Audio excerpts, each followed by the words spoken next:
Bonjour à vous, bienvenue dans cette vidéo sur la pleine lune du 8 décembre 2022, la dernière pleine lune de l'année.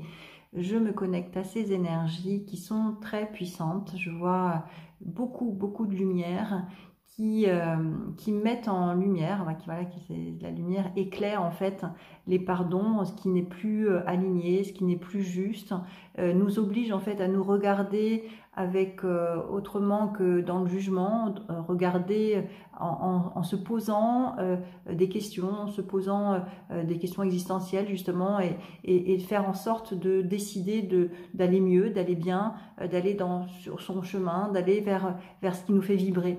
Hein, on est vraiment poussé à ça dans les énergies, et là vraiment on le voit avec cette pleine lune qui peut ébranler un peu, parce que ça veut dire que ça ravive les peurs, ça veut dire qu'il faut changer de sa zone de confort, il faut être dans le mouvement, dans le décider. Il y a comme un temps d'introspection, et en même temps on le sait déjà ce qui a besoin de changer, et donc là on nous demande d'aller agir en fait, de prendre des décisions, de retrousser ses manches, d'avoir du courage, d'arrêter de regarder ce qu'on paraît, etc., d'être dans les peurs, d'arrêter de nourrir ses peurs pour justement se laisser porter aussi par ce qui nous fait vibrer, par notre cœur qui va nous conduire sur notre chemin. Donc on est facilité là-dessus. Ce qui est vraiment aussi à comprendre, c'est que les pleines lunes montrent du doigt ce qui a besoin d'être éclairé, donc des noirceurs en fait, ce qui a besoin de transformer, transmuter, donc que ce soit du point de vue personnel que du point de vue collectif, tout ça c'est pareil, ça nous éclaire donc à beaucoup de choses là. Alors j'ai fait donc un tirage associé, la question à se poser, donc il y en a deux. Il y a beaucoup de cartes qui ont sauté, j'ai tout gardé parce qu'en fait c'est cohérent, et puis je n'ai pas le contrôle là-dessus.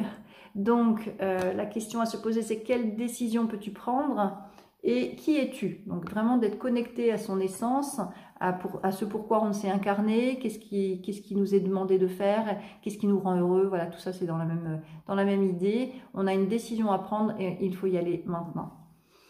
Les obstacles donc pour y aller maintenant, c'est les croyances, que je n'ai pas de valeur, donc je n'ai pas de valeur, et en même temps je suis Dieu et je suis tout puissant. Donc ça c'est l'ego qui se manifeste en gonflant sa poitrine et qui se prend pour Dieu. Voilà, ça c'est notre tort en tant que petite humanité qui ne reconnaît pas sa valeur divine, de s'identifier qu'à son faire, qu'à son intellect, qu'à sa richesse extérieure, qu'à des apparences extérieures, qu'il a fait beaucoup d'efforts pour se montrer droit, et qu'il pense devoir pouvoir contrôler, maîtriser sa vie. Or non, on n'a pas le pouvoir, on est là pour s'incarner, on s'incarne pour sa réalisation du point de vue de son âme et non pas du point de vue de son ego. Et donc la croyance « je n'ai pas de valeur », c'est justement la conscience que je ne sais pas qui je suis, je ne sais pas quelle est mon essence en fait, hein, je suis un être divin incarné, c'est ça notre valeur, et notre valeur c'est l'amour et la lumière, et ce n'est pas dans l'ego qu'on va la trouver, c'est au contraire dans notre cœur. Alors les ressources qui nous sont demandées, donc pareil, 4 cartes qui ont sauté en même temps. Donc le pardon, alors le pardon, vous voyez, c'est une main droite dorée, parce que c'est la couleur de l'énergie yang, l'énergie divine, qui va se donner donc par la droite, hein, donc la part divine de l'être, c'est côté du foie, côté de la foi, on devrait dire, cerveau créateur. Donc on va donner, pardonner, c'est donner par-delà ces blessures. Même si j'étais blessée, au lieu de mettre en lumière, mettre en avant mon ego, je vais apprendre à reconnaître l'essentiel en moi pour justement reconnaître ma part divine et aller par-delà mes blessures. Je vais donc pardonner, c'est donner par-delà. La décision, c'est aussi la ressource. Donc on avait que peux-tu prendre, quelle décision peux-tu prendre en question. Donc la décision, forcément c'est la ressource. La décision alignée à son cœur, c'est important. Et le partage, donc on est toujours, voilà, le partage c'est aussi une main droite qu'on met sur l'épaule, hein, d'après ce que je vois, comme ceci, qui a été prise en face. Donc c'est la main droite qu'on ne donne pas, hein, donc qui est gardée pour soi, alors que c'est vraiment le partage de notre essence, de notre unicité qui nous est demandé. Hein, c'est pas autrement. Donc partager, pardonner, tout ça c'est avec le côté droit qu'on va pouvoir offrir ce que l'on a guéri.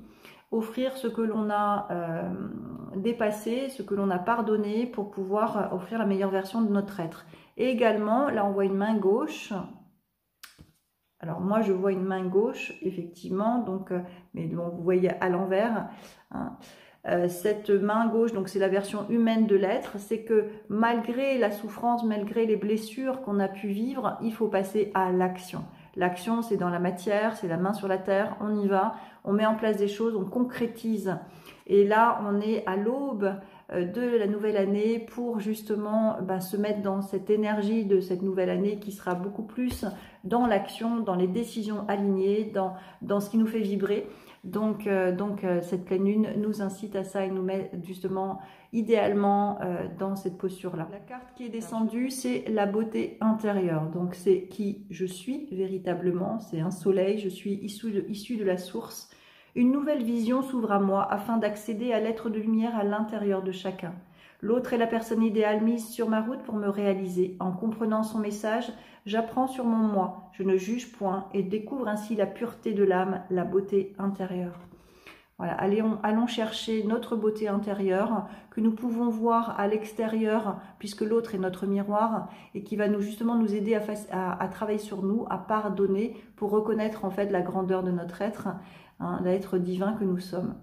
Voilà, je vous souhaite une belle fin d'année. Je vous retrouve donc pour la nouvelle année 2023. Je vous souhaite de merveilleuses fêtes. Bien à vous.